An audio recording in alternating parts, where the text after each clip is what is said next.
നാമത്തിന് മഹത്വം ഉണ്ടാകട്ടെ. ഈ വന്നിലേക്ക് ഏവർക്കും സ്വാഗതം. വീണ്ടും ദൈവാധ്യാനവുമായി നിങ്ങളെ സമീപിക്കുവാൻ കർത്താവ് സഹായിച്ചതിനായി തിരുനാമത്തിന് സ്തോത്രം ചെയ്യുന്നു. നാം കഴിഞ്ഞ ആഴ്ച ചിന്തിച്ച അതേ വീഡിയോയുടെ ബാക്കി ഭാഗം ഇന്ന് ചിന്തിപ്പാൻ ആഗ്രഹിക്കുന്നു. പറഞ്ഞല്ലോ, കൃപയുടെ പ്രവൃത്തി എന്താണ്, അല്ലെങ്കിൽ കൃപയ്ക്ക് അധീനരായവരുടെ മേൽ ദൈവകൃപ എന്ത് ചെയ്യുന്നു എന്നാണല്ലോ നാം ചിന്തിച്ചത്. കാരണം കൃപയ്ക്ക് അധീനരായ ദൈവകൃപയ്ക്ക് അധീനരായ വ്യക്തികളുടെ മേൽ വ്യക്തികൾക്ക് ഒരു ഭാഗ്യകരമായ പ്രത്യാശ ചെയ്തിരിക്കുന്നു. അതിനെക്കുറിച്ച് സവിസ്തരമായി നാം ചിന്തിച്ചു. വിശദമായിട്ടല്ലെങ്കിലും അല്പമായി നാം ചിന്തിച്ചു. ഇന്ന് തുടർന്നുള്ള കാര്യങ്ങൾ, അത് കൃപയ്ക്ക് അധീനരായവർ അവരുടെ ജീവിതത്തിൽ പാലിക്കേണ്ട അല്ലെങ്കിൽ ചില കാര്യങ്ങൾ പറഞ്ഞു. അതിൽ 2 കാര്യം വിട്ടുകളയണം, 3 കാര്യം പിൻപറ്റണം. 2 കാര്യം ഭക്തികേടും പ്രപഞ്ചമോഹവും ഉപേക്ഷിക്കണം, വർജിക്കണം എന്ന് പറഞ്ഞാൽ ഉപേക്ഷിക്കണം. അപ്പോൾ എന്താണ് ഭക്തികേട്? എന്തെങ്കിലും വേദപുസ്തകത്തിൽ എവിടെയെങ്കിലും സൂചിപ്പിച്ചിട്ടുണ്ടോ ഭക്തികേട്? ഇന്ന് എല്ലാം ഭക്തിയുടെ ഭാഗമാണല്ലോ. യൂദാ ലേഖനം 15-ാം വാക്യം, 15-ഉം 16-ഉം ഒന്ന് ശ്രദ്ധിക്കാം. അവിടെ ചില കാര്യങ്ങൾ പറയുന്നുണ്ട്. ഇതാ, കർത്താവ് എല്ലാവരെയും വിധിപ്പാൻ അവർ അഭക്തിയോടെ ചെയ്ത ഭക്തിവിരുദ്ധമായ സകല പ്രവൃത്തികളും നിമിത്തം ഭക്തികെട്ട പാപികൾ തൻ്റെ നേരെ പറഞ്ഞ സകല നിഷ്ഠൂരങ്ങളും നിമിത്തവും ഭക്തികെട്ടവരെയൊക്കെയും ബോധം വരുത്തുവാനും 1000 വിശുദ്ധന്മാരോടും കൂടെ വന്നിരിക്കുന്നു എന്ന് പ്രവചിച്ചു. അടുത്ത വാക്യം, അവർ പിറുപിറുപ്പുകാരും തങ്ങളുടെ ഗതിയെക്കുറിച്ച് ആവലാതി പറയുന്നവരുമായി സ്വന്തം മോഹങ്ങളെ അനുസരിച്ച് നടക്കുന്നു. അവരുടെ വായ് വമ്പ് പറയുന്നു, കാര്യസാധ്യത്തിനായി അവർ മുസ്തുതി പ്രയോഗിക്കുന്നു. മാത്രമല്ല 18-ഉം 19-ഉം അന്ത്യകാലത്ത് ഭക്തികെട്ട മോഹങ്ങളെ അനുസരിച്ച് നടക്കുന്ന പരിഹാസികൾ ഉണ്ടാകും എന്ന് നിങ്ങളോട് പറഞ്ഞുവല്ലോ. അവർ ഭിന്നതയുണ്ടാക്കുന്നവർ, പ്രാകൃതന്മാർ, ആത്മാവില്ലാത്തവർ. ഭക്തികേട് എന്നിലുണ്ടെങ്കിൽ, ഞാൻ പറഞ്ഞല്ലോ, ദൈവകൃപ നമ്മെ ശിക്ഷിച്ചു വളർത്തുന്ന എന്തിനാ? 2 കാര്യം വേണം. അതിലൊന്നാണ് ഭക്തികേട്. അത് വർജിക്കണം. അപ്പോൾ എന്തുകൊണ്ട് വർജിക്കണം? ഭക്തികേട് എന്നിലുണ്ടെങ്കിൽ ഞാൻ എന്ത് ചെയ്യും? ഞാൻ എങ്ങനെയുള്ളവനായിരിക്കും? അത് വിസ്തരിച്ച് യൂദാ പറയുന്നു. പിറുപിറുപ്പുകാരായിരിക്കും. പിറുപിറുപ്പ് വരുന്നത് സംതൃപ്തി എന്നല്ലല്ലോ. മാത്രമല്ല, തങ്ങളുടെ ഗതിയെക്കുറിച്ച് ആവലാതി പറയുന്നവരുമായിരിക്കും. പിറുപിറുപ്പുകാർ, ആവലാതിക്കാർ, അങ്ങനെയുള്ള വ്യക്തികൾക്ക് ഒരിക്കലും ഒരു പ്രതീക്ഷയ്ക്ക് വകയില്ല. അവരിൽ പ്രത്യാശയ്ക്ക് സ്ഥാനമില്ല. എപ്പോഴും സംതൃപ്തിയില്ല. ഉള്ളിൽ അനേകം നമുക്ക് ചുറ്റും കാണാമല്ലോ. പ്രത്യാശയില്ലാത്ത മനുഷ്യർ പരാതികളുടെ കൂമ്പാരങ്ങളുമായി പരാതി പറഞ്ഞുകൊണ്ട് നീങ്ങുന്ന ലക്ഷണം. മാത്രമല്ല, വേറൊരു പ്രധാന കാര്യം പറയുന്നു, സ്വന്തം മോഹങ്ങളെ അനുസരിച്ച് നടക്കുന്നു. അവർക്ക് ദൈവത്തിന് അവരെ മുന്നോട്ട് നയിക്കുന്നത് സ്വന്തം മോഹങ്ങളാണ്. സെൽഫിഷ് ആംബിഷൻസ്, സ്വാർത്ഥതയ്ക്ക് എങ്ങനെ പൂർത്തി വരുത്താമെന്നുള്ള സ്വന്തം മോഹത്തെ അനുസരിച്ച് അതിനൊത്തോണം അവിടെ ജീവിക്കുന്നു. ദൈവേക്ഷത്തിന് അവിടെ ഒരു പ്രസക്തിയുമില്ല. ഇത് നമ്മിലുണ്ടെങ്കിൽ നമ്മൾ ഭക്തിയിട്ടവരെന്നർത്ഥം. രക്ഷിക്കപ്പെട്ടെന്ന് വാഗുണ്ടോ പറഞ്ഞേക്കാം, വിശ്വാസിയാണെന്ന് വാഗുണ്ടോ പറഞ്ഞേക്കാം, ദൈവത്തിനാണെന്ന് വാഗുണ്ടോ പറഞ്ഞേക്കാം. പക്ഷേ ഇത് നമ്മിലുണ്ടെങ്കിൽ നാം ഭക്തി കെട്ടവരുടെ കൂട്ടത്തിൽ ആ കർത്താവ് നമ്മെ കൂട്ടിയിരിക്കും, ദൈവവചനം കൂട്ടിയിരിക്കുന്നു. മാത്രമല്ല വളരെ പ്രധാനപ്പെട്ട ചില കാര്യങ്ങൾ പറയുന്നു. അവരെ വായ് വമ്പ് പറയുന്നു. ആത്മപ്രശംസ. ഇന്ന് ആത്മീയ മണ്ഡലത്തിൽ ക്യാൻസർ പോലെ അടിഞ്ഞുകൂടിയിരിക്കുന്നതാണല്ലോ. സ്വയം പ്രശംസിച്ചില്ലെങ്കിൽ അതിന് ആൾക്കാരെ ഏർപ്പെടുത്തും. തങ്ങളെ പൊക്കാൻ അർഹിക്കാത്ത സ്ഥാനത്തിന് വേണ്ടി, അർഹിക്കാത്ത പദവികൾക്ക് വേണ്ടി ഇല്ലാത്ത കാര്യം പറഞ്ഞ് അയ്യോ എന്തുമാത്രം മമ്പാണ് ഇത് പറഞ്ഞു പഠിപ്പിക്കുന്നത്. ആത്മീയ മണ്ഡലത്തിൽ ധാരാളം കേൾക്കുന്നു. മാത്രമല്ല, ഞാൻ അതിനെ വിശദീകരിക്കുന്നില്ല, അങ്ങ് പറഞ്ഞു വിടാൻ. കാരണം നാട്ടു നടപ്പ് എല്ലാവർക്കും അറിയാവുന്നതാണല്ലോ. ഈ വമ്പ് പറയുന്നത് വെളിപ്പാട് പുസ്തകത്തിൽ വായിച്ചാൽ വമ്പും ദൂഷണനാമങ്ങളും മൃഗത്തിൻ്റെ സ്വഭാവമാണ്. അതുപോലെ ഒന്നുമില്ലെങ്കിലും വമ്പ് പറഞ്ഞ് പെരുപ്പിക്കുകയില്ലേ. ഞാൻ എൻ്റെ പക്കൽ എന്തോ ഉണ്ട്, എൻ്റെ പക്കൽ എന്തോ ഉണ്ട് എന്നും പറഞ്ഞ് വമ്പ് പറഞ്ഞ് എന്തെല്ലാം കാര്യമാണ്, എന്തെല്ലാം നാട്യമാണ് കാണിക്കുന്നത്.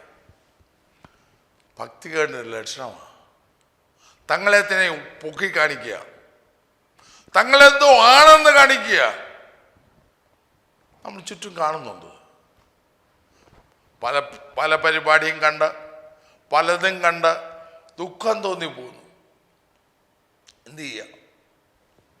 മാത്രമല്ല, അടുത്ത കാര്യം നോക്കണം. കാര്യസാധ്യത്തിനായി അവർ മുഖസ്തുതി പ്രയോഗിക്കുന്നു. മുഖസ്തുതി. എന്ത് പാപം ചെയ്താലും സാരമില്ല, സാരമില്ല, അവരെ എല്ലാം പൊതിഞ്ഞ് പാപത്തെ തുറന്ന് ശാസിക്കാതെ പാപത്തെ പൊതിഞ്ഞ്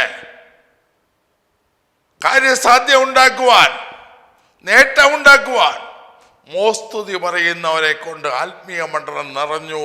അത് സത്യമായി മാറിയിരിക്കുക. എന്നാൽ ഭാഗ്യകരമായ പ്രത്യാശയ്ക്ക് നിനക്ക് കാത്തിരിക്കണമെങ്കിൽ ഇത് പറ്റത്തില്ല എന്ന് ദൈവത്തിൻ്റെ ആത്മാവ് ശക്തിയായി നമ്മെ ഉപദേശിക്കുന്നു. ഈ സ്വഭാവം ഉണ്ടെങ്കിൽ ഭാഗ്യകരമായ പ്രത്യാശയ്ക്ക് കാത്തിരിക്കുന്നവനല്ല, പിന്നെയോ നീ ഭക്തി കെട്ടവനാണെന്ന് ദൈവവചനം വ്യക്തമായി പറയുന്നു. സ്തോത്രം. മാത്രമല്ല, ഞാൻ പറഞ്ഞു വിടുകയാണ്. ആരെയും വിമർശിക്കാൻ ഞാൻ താല്പര്യപ്പെടുന്നില്ല. പക്ഷേ ഇന്ന് സമൂഹത്തിൽ സംഭവിക്കുന്നത് എന്താണെന്ന് ദൈവത്തിനെ വിളിച്ചത് നോക്കുക. ഈ ലക്ഷണം എന്നിലുണ്ടെങ്കിൽ ഞാൻ ഭക്തി കെട്ടവനാണ്. ഭക്തി കെട്ടവന് ഭാഗ്യകരമായ കർത്താവിൻ്റെ വരവിന് വേണ്ടി വരവിനെ കുറിച്ച് പറഞ്ഞാലും വരവിന് വേണ്ടി കാത്തിരിക്കാൻ സാധിക്കില്ല എന്ന് ഉള്ള കാര്യം ഉറപ്പാണ്. 15-ാം വാക്യത്തിൽ പറയുന്നു, അന്ത്യകാലത്ത് ഭക്തികെട്ട മോഹങ്ങളെ അനുസരിച്ച് നടക്കുന്ന പരിഹാസികളുണ്ടാകും. ഭക്തികെട്ട മോഹങ്ങളെ. ഇന്ന് കാശുണ്ടാക്കാൻ എന്ത് ഭക്തികേടും കാണിക്കുന്ന, ഭക്തിയെ കൂട്ടുപിടിക്കുന്ന, ആ വേഷം ധരിക്കുന്ന, സ്വന്തം മോഹങ്ങളെ അനുസരിച്ച് നടക്കുന്ന ദൈവാത്മാവിനെയല്ല. കാരണം ആത്മാവിനെ അനുസരിച്ച് നടപ്പീൻ, എന്നാൽ നിങ്ങൾ ജഡത്തിൻ്റെ മോഹങ്ങളെ നിവർത്തിക്കുകയില്ലെന്ന് ദൈവവചനം പറയുന്നു. ആ സ്ഥാനത്ത് സ്വന്തം മോഹങ്ങളെ അനുസരിച്ച് നടക്കുന്ന പരിഹാസികൾ, അവരെ പറയുന്ന പരിഹാസികളെന്ന്.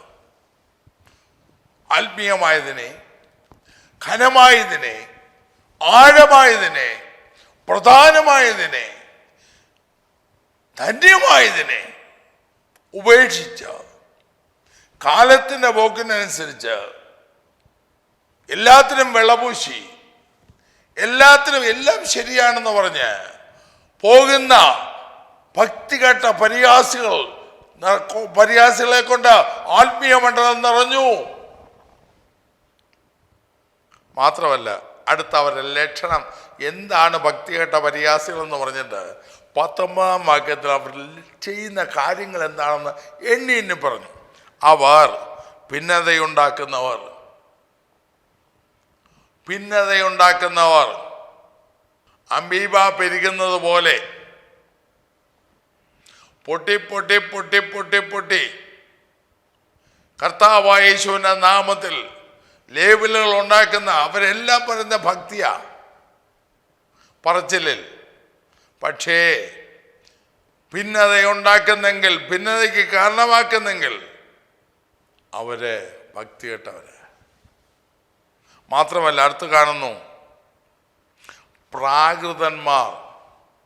പ്രാകൃത സ്വഭാവം ഒന്നും പോയിട്ടില്ലെന്നും പ്രാകൃതന്മാർ, ഞാൻ എൻ്റെ സ്വന്തം കണ്ടുപിടുത്തമോ എൻ്റെ സ്വന്തം വ്യാഖ്യാനമോ പറയുന്നില്ല.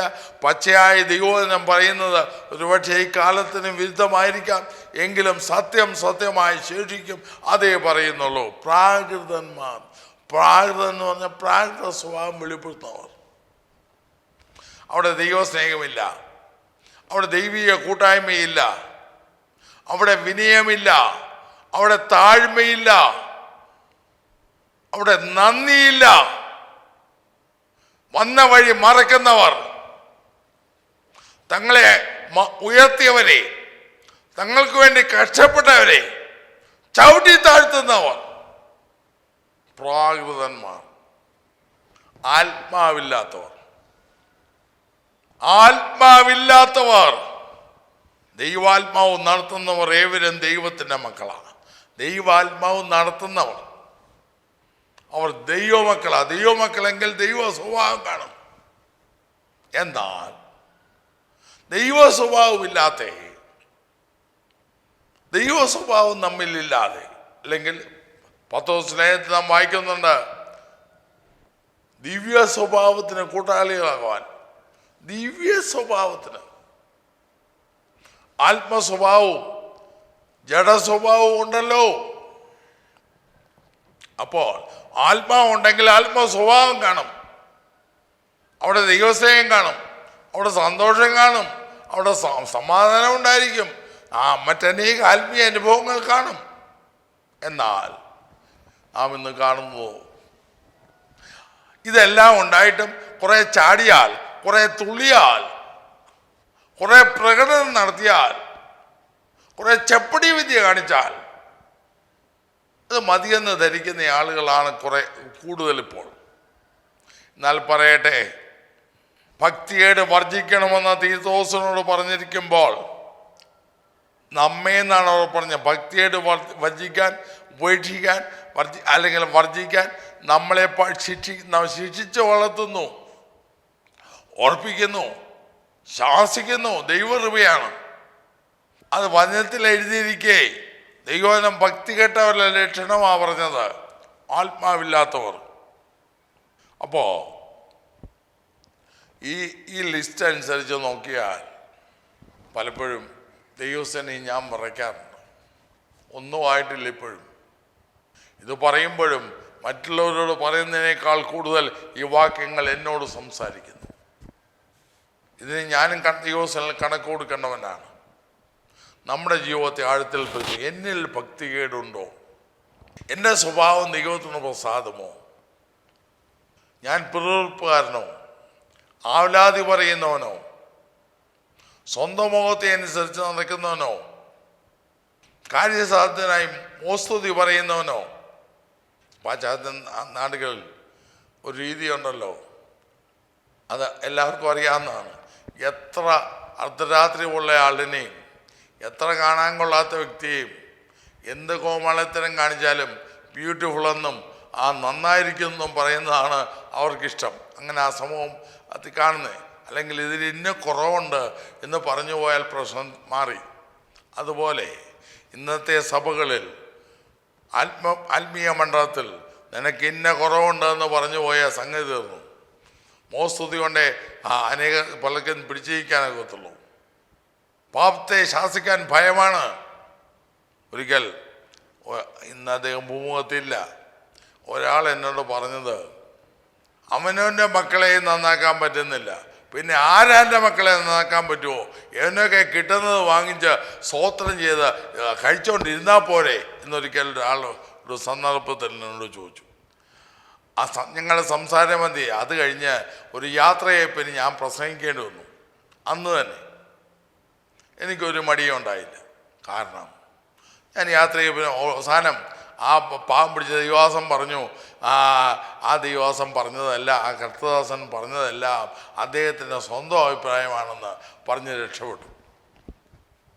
പ്രാകൃതന്മാരായി, ആത്മാവില്ലാത്തവരായി, ഭിന്നതയുണ്ടാക്കുന്നവരായി നമ്മൾ മാറിയെങ്കിൽ ആഴത്തിൽ പരിശോധിക്കണം. കാര്യമായ അപകടമുണ്ട്.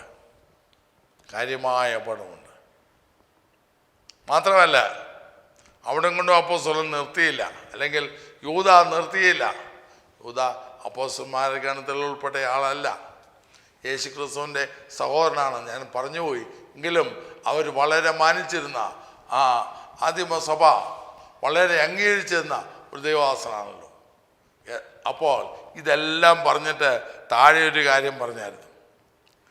നിങ്ങളോ പ്രിയമുള്ളവരെ, നിങ്ങളുടെ അതിവിശുദ്ധ വിശ്വാസത്തെ ആധാരമാക്കി നിങ്ങൾക്ക് തന്നെ ആത്മീയ വർധന വരുത്തിയും പരിശുദ്ധാത്മാവിൽ പ്രാർത്ഥിച്ചും നിത്യജീവനായിട്ട് നമ്മുടെ കർത്താവായ യേശുക്രിസ്തുവിൻ്റെ കരുണയ്ക്കായി കാത്തിരുന്നും കൊണ്ട് ദൈവസ്നേഹത്തിൽ നിങ്ങളെ തന്നെ സൂക്ഷിച്ചുകൊള്ളുകയും. അപ്പോൾ ഭക്തി കേട്ടവരെ കുറിച്ച് ശരിക്കും പറഞ്ഞിട്ടോ താഴെ യൂദ പറഞ്ഞു, പ്രിയമുള്ളവരെ, നിങ്ങളുടെ അതിവിശുദ്ധ വിശ്വാസത്തെ ഭക്തി കേട്ടവരെ പോലെ ആകരുതേ. നിങ്ങളുടെ അതിവിശുദ്ധ വിശ്വാസത്തെ ആധാരമാക്കി നിങ്ങളുടെ ആത്മീയത്തെ കെട്ടി പണിതുയർത്തുക, ആത്മീയമായി ബലപ്പെടുക, കർത്താവിൻ്റെ കരുണയ്ക്കായി കാത്തിരിക്കുക, നിങ്ങൾ ദൈവസ്നേഹത്തിൽ സൂക്ഷിക്കുക. പ്രിയമുള്ളവരെ, നമുക്ക് വേണ്ടത് ഇതാണ്. കാലത്തിൻ്റെ പോക്കനുസരിച്ച് പോകുന്നതല്ല. മാത്രമല്ല, ഭക്തികേടെന്ന് പറഞ്ഞിട്ട് അടുത്ത വേറൊരു കാര്യം കൂടെ പറഞ്ഞു. ഭക്തികേടും പ്രപഞ്ചമോഹങ്ങളും. ഭക്തികേട് മാത്രം വർജിച്ചാൽ പോരാ. സാക്ഷാൽ ദൈവഭക്തൻ അവനെ യൂദാലേഖനം 20-ാം വാക്യത്തിൽ പറഞ്ഞ പോലെ തൻ്റെ ആത്മീയത്തെ സൂക്ഷിക്കും, ദൈവസ്നേഹത്തിൽ അവൻ ജീവിക്കും. മാത്രമല്ല, 1 യോഹന്നാൻ 3-ാം അധ്യായത്തിൽ ഞാൻ മുൻവീഡിയോയിൽ പറഞ്ഞ ആ വാക്യത്തിന് താഴെ ഭാഗത്ത് വേറൊരു കാര്യം കാണാം. ഞാൻ അവനോട് സദസ്യന്മാർ ആകുമെന്ന് പറഞ്ഞിട്ട് അതിന് താഴത്തെ വാക്യത്തിലുണ്ട് അടുത്ത വാക്യം, അവനിൽ ഈ പ്രത്യാശയുള്ളവനെല്ലാം അവൻ നിർമ്മലനായിരിക്കുന്നത് പോലെ തന്നെത്താൻ നിർമ്മലീകരിക്കുന്നു. ഭക്തികേടിനെ പുറകെ ഈ പ്രത്യാശ ആർക്കുണ്ടോ? അല്ലെങ്കിൽ ഭാഗ്യകരമായ പ്രത്യാശയാൽ ഭരിക്കപ്പെടുന്നവൻ ആരോ അവൻ പിന്നെ ഉണ്ടാക്കാനും വഴക്കുണ്ടാക്കാനും പോകത്തില്ല. അവൻ നിർമ്മലനായിരിക്കുന്ന പോലെ തന്നെത്താൻ നിർമ്മലീകരിക്കുന്നു. ലോകത്തിൽ തന്നെത്താൻ തൻ്റെ ജീവിതത്തെ സൂക്ഷിച്ച് വിശുദ്ധിയിൽ നിന്നും വിശുദ്ധിയിലേക്ക് അവൻ വളരും. ഭക്തികേട് മാത്രമല്ല, പ്രപഞ്ചമോഹങ്ങളും വർജിക്കണം. യാക്കോബ് തൻ്റെ ലേഖനത്തിൽ അതിനെക്കുറിച്ച് പറഞ്ഞു. എന്താണ് എന്ത് ചെയ്യാം? ലോകസ്നേഹം നമുക്കുണ്ടെങ്കിൽ, അല്ലെങ്കിൽ പ്രപഞ്ചമോഹം നമുക്ക്, വെള്ളി ലസ്റ്റ്, ലോകസ്നേഹം. പ്രപഞ്ചമോഹം എന്ന് മലയാളത്തിൽ തർജ്ജമ ചെയ്തിരിക്കുന്നത് ഇംഗ്ലീഷിൽ വേൾഡ്ലി ലാസ്റ്റ്, ലോകസ്നേഹം, ലോകത്തിൻ്റെ മോഹങ്ങൾ. യാക്കോബ് 4-ാം അധ്യായത്തിൽ തെളിച്ചും തറപ്പിച്ചും ചില കാര്യങ്ങൾ പറഞ്ഞു. 4-ാം അധ്യായത്തിൻ്റെ 4-ാം വാക്യം, വ്യഭിചാരിണികളായുള്ളവരെ, ലോകസ്നേഹം ദൈവത്തോട് ശത്രുത്വമെന്ന് അറിയുന്നില്ലയോ? ലോകത്തിനാകയാൽ ലോകത്തിൻ്റെ സ്നേഹിതനാകുവാൻ ഇച്ഛിക്കുന്നവനെല്ലാം, ലോകത്തിൻ്റെ സ്നേഹിതൻ ആകുവാൻ ഇച്ഛിക്കുന്നവൻ എല്ലാം ദൈവത്തിൻ്റെ ശത്രുവായിത്തീരുന്നു. എൻ്റെ സ്വന്തം കണ്ടുപിടുത്തമല്ല, ദൈവത്തിൽ നിന്ന് മാത്രം, ഞാൻ വചനത്തിൽ മാത്രം ഒതുങ്ങുന്ന ഞാൻ സംസാരിക്കുന്നത്. എക്കാലത്ത് അത് എൻ്റെ ജീവിതത്തിൽ ഞാൻ വളരെ ശ്രദ്ധിച്ചിട്ടുള്ളതാണ്. വചനത്തിൽ ഒതുങ്ങി നിന്ന് വചനം വിട്ടുള്ള ഒരു വ്യാഖ്യാനത്തിനും ഞാൻ തയ്യാറില്ല. ദൈവവചനം പറയുന്നു, ലോകസ്നേഹം ദൈവത്തോട് ശത്രുത്വം. അപ്പോൾ ലോകത്തെ സ്നേഹിക്കുന്നവന്, ലോകത്തിന് തോളെ കയറ്റി നടക്കുന്നവന്, ലോകത്തിൻ്റെ പ്രിയമായത് ചെയ്യുന്നവന് ഭാഗ്യകരമായ പ്രത്യാശയ്ക്കോ അല്ലെങ്കിൽ കർത്താവിൻ്റെ വരവിനു വേണ്ടി കാത്തിരിക്കുവാൻ സാധ്യമല്ല. വരവിനെ കുറിച്ച് ധാരാളം പറയും, പക്ഷേ ഇതിനു വേണ്ടി കാത്തിരിക്കുവാൻ സാധ്യമല്ല. പ്രപഞ്ചമോഹവും വർജിക്കണം. മാത്രമല്ല, ലോക സ്നേഹത്തെ ദൈവത്തോട് ശത്രുത്വം എന്ന് പറഞ്ഞിട്ട് യാക്കോബ് അങ്ങനെ നീ വിട്ടുകളയല്ലേ ചെയ്തേ. പുള്ളി അതിനെ വിശദീകരിച്ചു. ആകയാൽ ലോകത്തിൻ്റെ സ്നേഹിതൻ ആകുവാൻ ഇച്ഛിക്കുന്നവനെല്ലാം, ആരെല്ലാം ആഗ്രഹിക്കുന്നുണ്ടോ അവനെല്ലാം ദൈവത്തിൻ്റെ ശത്രുവായി തീരുന്നു. ഞാൻ ലോകത്തിന് കാര്യങ്ങൾ പകർത്തിയാൽ ലോകത്തിൽ എന്തുണ്ടെന്ന് ഞാൻ പിന്നെ തൊട്ട് പറയാം. ലോകത്തിലുള്ളതെല്ലാം അതിനെ ഇച്ഛിച്ച്, അതിനെ കാക്ഷിച്ച്, അതിൻ്റെ പുറകെ പോയാൽ ഞാൻ എൻ്റെ ദൈവത്തിൻ്റെ ശത്രുവാണെന്ന് ദൈവത്തിൽ എഴുതി വച്ചു. ഇതിന് അപ്പുറം, എഴുതപ്പെട്ട പ്രമാണത്തിന് അപ്പുറം ഒരു വ്യാഖ്യാനം കൊണ്ടും കാര്യമില്ല, ഒരു ഉപദേശം കൊണ്ടും കാര്യമില്ല. അപ്പോൾ ലോകമോഹത്തിൻ്റെ പുറകെ പോകുന്നവനെല്ലാം ദൈവത്തിൻ്റെ ശത്രുവാണ്. ലോകത്തിൻ്റെ സ്ഥാനം, ലോകത്തിൻ്റെ അംഗീകാരം, ലോകത്തിൻ്റെ പ്രസിദ്ധി, ലോകത്തിൻ്റെ ലേബൽ എന്നെല്ലാം പൊതുവെ പറയുന്ന എല്ലാവരും നമ്മളൊന്ന് അറിയണം. നമ്മളെ സമൂഹം അംഗീകരിക്കണം. കർത്താവ് അംഗീകരിച്ചില്ലെങ്കിലും കുഴപ്പമില്ല, നമ്മെ സമൂഹം അംഗീകരിക്കണം. പ്രിയമുള്ളവരെ, അത് ദൈവത്തോടുള്ള ശത്രുത്വം. ദൈവത്തോടുള്ള ശത്രുത്വം. ലോകത്തിൻ്റെ സ്നേഹിതനാകുവാൻ ആരാഗ്രഹിക്കുന്നു ആ വ്യക്തി ദൈവത്തിൻ്റെ ശത്രുവാണ്. യാക്കോബ് പറഞ്ഞത് കർത്താവിന് സന്നിൽ താഴാൻ, സങ്കടപ്പെട്ട് ദുഃഖിച്ച് കരയാൻ. അതല്ലാതെ കുറേ ചാടിയാൽ, കുറേ പ്രകടനം നടത്തിയാൽ ഒരു കാര്യമില്ല. ലോകത്തിൽ എന്താണുള്ളതെന്ന് യോഹന്നാൻ പറഞ്ഞു. യോഹന്നാൻ്റെ ലേഖനം 2-ാം അധ്യായത്തിൽ യോഹന്നാൻ പറഞ്ഞായിരുന്നല്ലോ. പച്ചയ്ക്കിൽ യോഹന്നാനും പറഞ്ഞു. യോഹന്നാൻ സ്നേഹത്തിൻ്റെ അപ്പോസ്തലനാണെന്നാണ് പറയുന്നത്, ശരിയാണ്. പക്ഷേ ആ യോഹന്നാൻ വേറൊരു കാര്യം പറഞ്ഞു. യോഹന്നാൻ്റെ 1-ാം ലേഖനം 2-ാം അധ്യായം 15, 16, 17 ലോകത്തെയും ലോകത്തുള്ളതിനെയും സ്നേഹിക്കരുത്. ഒരുവൻ ലോകത്തെ സ്നേഹിക്കുന്നുവെങ്കിൽ അവനിൽ പിതാവിൻ്റെ സ്നേഹമില്ല. ജഡമോഹം, കൺമോഹം, ജീവനത്തിൻ്റെ പ്രതാപം, ഇങ്ങനെ ലോകത്തിലുള്ളത് എല്ലാം പിതാവിൽ നിന്നല്ല, ലോകത്തിൽ നിന്നത്രയാകുന്നു. ലോകവും അതിൻ്റെ മോഹവും ഒഴിഞ്ഞു പോവും, ദൈവേഷം ചെയ്യുന്നവനോ എന്നേക്കും ഇരിക്കുന്നു. ലോകവും അതിൻ്റെ മോഹവും ഒഴിഞ്ഞു പോവും. അപ്പോൾ യോഹന്നാനും പറഞ്ഞു, ഒരുവൻ ലോകത്തെ സ്നേഹിക്കുന്നുവെങ്കിൽ അവനിൽ പിതാവിൻ്റെ സ്നേഹമില്ല.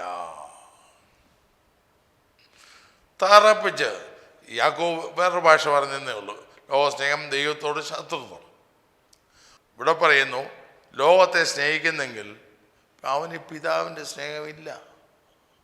ദൈവസ്നേഹവും ലോകസ്നേഹം കൂടെ ഒന്നിച്ചൊരാളിൽ വസിക്കത്തില്ല. ഏതെങ്കിലും ഒന്ന്. അങ്ങനെ ഈ ദൈവവചനമെന്ന അളവുകോൽ വെച്ച് നോക്കുകയാണെങ്കിൽ ഇന്നത്തെ ആത്മീയ സമൂഹത്തിൻ്റെ നല്ലൊരു ശതമാനം വഞ്ചിക്കപ്പെട്ടിരിക്കുകയാണ്. ലോകം അതിൻ്റെ മോഹം ഒഴിഞ്ഞു പോവും. എന്നാൽ ദൈവക്ഷം ചെയ്യുന്നവനോ അവനെന്നേക്കും ഇരിക്കുന്നു. നമ്മൾ ദൈവക്ഷം ചെയ്യുന്നവരുടെ കൂട്ടത്തിലോ അതോ ലോകത്തിൻ്റെ മോഹത്തിലോ ഒഴിഞ്ഞു പോകുന്നു. മറ്റു വാക്കിൽ പറഞ്ഞാൽ, നേരത്തെ ചിന്തിച്ച പോലെ പ്രപഞ്ചമോഹം വർജിക്കുന്നവരുടെ കൂട്ടത്തിലോ അതോ പ്രപഞ്ചമോഹം ആർജിക്കുന്നവരുടെ കൂട്ടത്തിലോ, ഏതെങ്കിലും ഒരു കൂട്ടത്തിലാകാം. ഒന്നുകിൽ ആർജിക്കാം അല്ലെങ്കിൽ വർജിക്കാം. വർജിച്ചാൽ നമ്മൾ ദൈവസ്നേഹം വ്യാപിക്കും, ദൈവസ്നേഹത്തിൽ നാം ജീവിക്കും. മാത്രമല്ല വേറൊന്നുകൂടെ, പത്രോസ് ലോകസ്നേഹത്തെക്കുറിച്ച് പറയും. എന്തുകൊണ്ട് പ്രപഞ്ചമോഹം വർജിക്കണമെന്ന് വ്യക്തമായി പത്രോസ് പറഞ്ഞു നോക്കാം. 2 പത്രോസ് 2-ാം അധ്യായം 20-ാം വാക്യം. കർത്താവും രക്ഷിതാവുമായ യേശു ക്രിസ്തുവിൻ്റെ പരിജ്ഞാനത്താൽ ലോകത്തിൻ്റെ മാലിന്യം വിട്ടോടിയവർ അതിൽ കുടുങ്ങി തോറ്റുപോയാൽ അവരുടെ ഒടുവിലത്തെ സ്ഥിതി ആദ്യത്തേക്കാൾ അധികം വഷളായിപ്പോയി. ലോകത്തിൽ എന്താ ഉള്ളതെന്ന് വേറൊരു വാക്കാ പൗലോസ് പറഞ്ഞു. ലോകത്തിൻ്റെ മാലിന്യം. അപ്പോൾ മാലിന്യം എടുത്താൽ അവൻ മലിനപ്പെടും. എന്തുകൊണ്ടാണ് ഇത് വർജിക്കേണ്ടേ? ഇത് മലിനമാണ്, ഇത് അശുദ്ധമാണ്, ഇത് വിശുദ്ധീകരിക്കത്തില്ല. പ്രപഞ്ചമോഹമെല്ലാം മലിനമാണ്, ആത്മാവിനെ മലിനപ്പെടുത്തുന്നതാണ്. 2 കൊരിന്ത്യർ 7-ാം അധ്യായത്തിൻ്റെ 1-ാം വാക്യത്തിൽ അപ്പോസ്തലൻ പറഞ്ഞല്ലോ, ഈ വാഗ്ദത്തങ്ങൾ നമുക്കുള്ളത് കൊണ്ട് ജഡത്തിലെയും ആത്മാവിലെയും സകല കന്മഷവും നീക്കി, സകല മാലിന്യവും നീക്കി, നമ്മെ തന്നെ വെടിപ്പാക്കി ദൈവത്തിൽ വിശുദ്ധി എത്തിക്കാൻ. അപ്പോ ലോകത്തിലുള്ളതെല്ലാം മലിനമാണ്.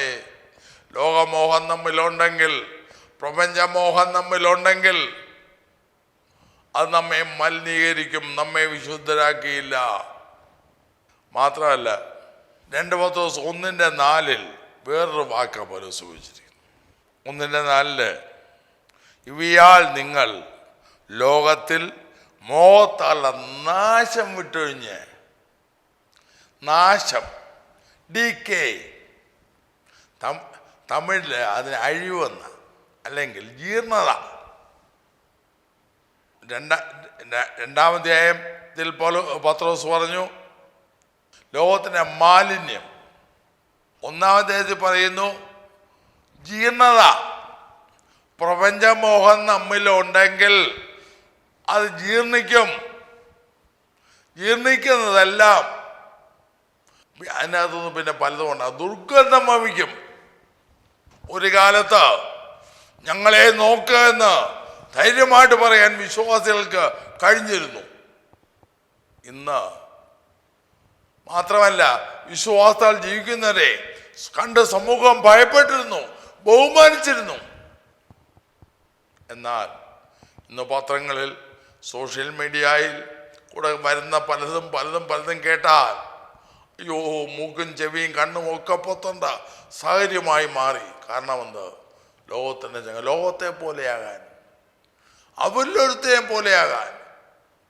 പ്രിയമുള്ളവരെ, ഭാഗ്യകരമായ പ്രത്യാശയ്ക്ക്, കർത്താവായ യേശുവിൻ്റെ തേജസ്സിൻ്റെ പ്രത്യക്ഷയ്ക്ക് കാത്തിരിക്കുന്ന വ്യക്തിക്ക് പ്രപഞ്ചമോഹം പാടില്ല എന്ന് ദൈവവചനം പറയുന്നു.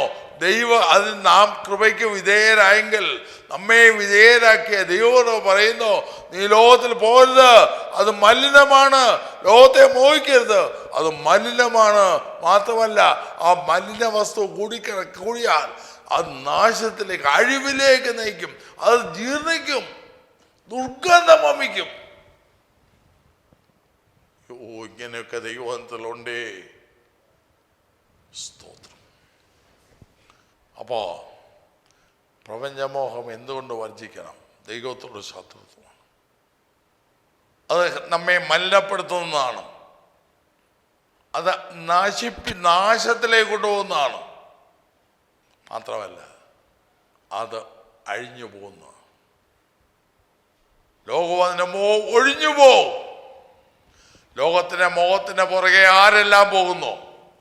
പ്രസംഗിക്കുന്നവനായാലും, കേൾക്കുന്നവനായാലും, പഠിപ്പിക്കുന്നവനാണേലും ആരെല്ലാം പോകുന്നു, അവരെല്ലാം ലോകത്തിന് പുറകെ ഒഴിഞ്ഞു പോകും. ഒരു വേദപുസ്തകത്തിൽ ഒരു ഒഴിയലും പറയുന്നില്ല. ഇന്നാർക്കൊക്കെ ചില എക്സെപ്ഷൻ കൊടുത്തിട്ടുണ്ട് എന്നൊന്നും പറയുന്നില്ല. ഒരൊറ്റ അളവ് പോൽ. ഭക്തികേടും പ്രപഞ്ചമോഹവും എന്തുകൊണ്ട് വർജിക്കണമെന്ന് സവിസ്തരമായി ദൈവവചനം പറയുന്നതാണ്. ഞാൻ അല്പം വിസ്തരിച്ച് പറഞ്ഞു പോയത്. സമയം അല്പം മുന്നോട്ട് പോയതുകൊണ്ട് ഇത് അവസാനിപ്പിച്ചിട്ട് എൻ്റെ വീഡിയോ കൊണ്ട് തീർക്കാമെന്നാ വിചാരിച്ച് ഇനി ഒരു വീഡിയോ കൂടെ ഇതിന് വേണ്ടി വരുമെന്ന് തോന്നുന്നു. ഞാൻ എൻ്റെ സ്വന്തം അഭിപ്രായം ഒന്നും പറഞ്ഞില്ല. പച്ചയായ ദൈവവചനം മാത്രം ഈ കാലത്തിന് ഇത് നിരക്കുന്നതല്ലെന്ന് എനിക്കറിയാം. കാരണം ഈ കാലത്തിനനുസരിച്ച് ട്യൂൺ ചെയ്ത നമ്മുടെ മനസ്സുകൾക്ക് ഈ വാക്യങ്ങൾ അല്പം ബുദ്ധിമുട്ടായിട്ട് തോന്നാം. പക്ഷേ ഇതാണ് സത്യം. സത്യം എക്കാലത്തും സത്യമായി തന്നെ ശേഷിക്കുമാകിയാൽ മാനസാന്തരപ്പെട്ട് ഭക്തികേടും പ്രപഞ്ചമോഹവും വർജിച്ച് വിട്ടൊഴിഞ്ഞ് അടുത്ത 3 കാര്യം വരുന്നുണ്ട്. ഈ ലോകത്തിൽ നീതിയോടെ, സുബോധത്തോടെ, നീതിയോടെ, ദൈവഭക്തിയോടെ ജീവിക്കണമെന്ന് കർത്താവിന് വെച്ചാൽ അത് നമുക്ക് തുടർന്ന് ചിന്തിക്കാം, പ്രാർത്ഥിക്കാം. കർത്താവേ, സ്നേഹവാനായ സ്വർഗീയ പിതാവേ, നല്ല സമയത്തിനായ സ്തോത്രം. നാഥ,